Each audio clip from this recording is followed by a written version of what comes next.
नमस्कार, मी ज्योतिज रेसिपी मराठीमध्ये तुम्हा सर्वांचं परत एकदा मनापासून खूप खूप स्वागत आहे।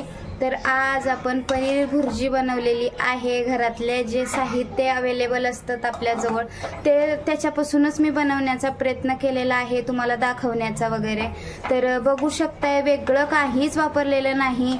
2 टमाटर पासून मी आता हे पनीर भुर्जी बनवलेली आहे। बाकीचे साहित्य तर आपल्या घरात असतातच, पनीर तेल। तर बघू शकताय मस्त अशी ग्रेव्हीदार पनीर भुर्जी बनवलेली आहे। बघू शकताय कसा वाटला व्हिडिओ नक्की कमेंट्स बॉक्स मध्ये सांगा। आवडल्यास लाईक करायला विसरू नका आणि नक्की शेवटपर्यंत बघा, म्हणजे तुम्हाला कळेलच। आणि सर्वात सोपी रेसिपी आहे किंवा सोपी पनीर भुर्जी बनवता येते ते मी दाखवण्याचा इथे प्रयत्न केलेला आहे। बघू शकताय अप्रतिम दिसत आहे। तर चला तर बघूया पनीर भुर्जी कशी बनवायची ते। आज आपण पनीर भुर्जी बनवत आहोत। तर बघू शकताय मी इथं एक कढई गरम करायला ठेवलेली होती। कढई गरम झालेली आहे, त्याच्यात 1-2 चमचे तेल घालून घ्यायचं आहे आपल्याला। तर तेल गरम झालं की आपण एक अर्धा चमचा जिरे आणि अर्धा चमचा मोहरी घालून घ्यायचा आहे। मोहरी मस्त तडतडली की आपल्याला याच्यामध्ये मस्त असे एक मोठा कांदा चिरून घेतलेला आहे मी, तो टाकून घ्यायचा आहे आपल्याला। झटपट होणारा पदार्थ आहे किंवा पनीर भुर्जी झटपट होते। कोण पाहुणे रावळे आले तर बनवू शकताय तुम्ही। मस्त असं कांदा आपल्याला फ्राय करून घ्यायचा आहे। बघू शकताय आता इथे 1-2-3 हिरव्या मिरच्या मी कट करून टाकत आहे। तर मस्त असं हिरवी मिरची फ्राय करून घ्यायची आहे। कांदा ऑलमोस्ट अर्धा फ्राय झालेला आहे। आणखीन 1-2 मिनिटं आपल्याला कांदा फ्राय करून घ्यायचा आहे। आता इथे मी भरपूर अशी अद्रक आणि लसूणची पेस्ट वाटून घेतली होती। खलबत्त्यामध्ये मोठं वाटून घेतलेलं आहे, ते पण आता आपण ह्याच्यामध्ये टाकून घेऊया।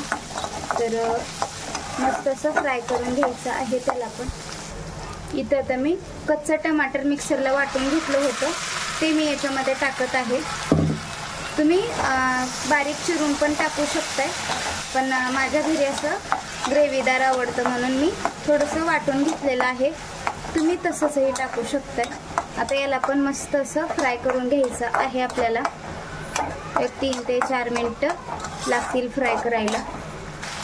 बघू शकताय मस्त असं तेल सुटलेलं आहे आता आपल्या मसाल्याला। तर आता याच्यामध्ये सगळे मसाले टाकून घेऊया। हा किचन किंग मसाला घेतलेला आहे मी। हळद, लाल तिखट, चवीनुसार मीठ आणि आता एकजीव करून घ्यायचं आहे। मस्त असं फ्राय करून घ्यायचं आहे। बघू शकताय तुम्ही। आता हे जास्तच सुकं दिसत असेल तुम्हाला, तर असं सुकं जर पाहिजे नसेल तर तुम्ही थोडंसं पाणी घालू शकता याच्यामध्ये। मी थोडंसं पाणी घालत आहे। आणि आता सगळ्यात लास्टला पनीर घालत आहोत आपण। हे बघा, याला पण मिक्स करून घ्यायचं, मस्त असं एकजीव करून घ्यायचं आहे। बघू शकताय तुम्ही ग्रेव्हीदार असं आता पनीर भुर्जी झालेली आहे आपली। एक वाफ काढून घ्यायची आहे बारीक गॅस करून आपल्याला। आता वाफ काढून घेण्याच्या अगोदर मी तर कसुरी मेथी टाकलेली आहे। तुम्ही कोथिंबीर वगैरे टाकू शकताय। तर कसुरी मेथीचा स्वाद थोडासा अलगच असतो, म्हणून मी कसुरी मेथी टाकलेली आहे। मस्त असं एकजीव करायचं आणि एक दणकून वाफ काढून घ्यायची आहे याची। बघू शकताय मस्त अशी वाफ काढून झालेली आहे। पनीर भुर्जी आता आपली रेडी आहे। बघू शकताय तुम्ही। तर अर्धी वाटी पाणी वापरलं की अशी ग्रेव्हीदार आणि मस्त तयार होते आपली पनीर भुर्जी। व्हिडिओ कसा वाटला नक्की कमेंट्स बॉक्समध्ये सांगायला विसरू नका। व्हिडिओ आवडल्यास लाईक करा, शेअर करा, सबस्क्राईब करा, बेल आयकॉनला क्लिक करा, म्हणजे माझे नवनवीन व्हिडिओ तुमच्यापर्यंत लवकरात लवकर पोहोचतील। धन्यवाद।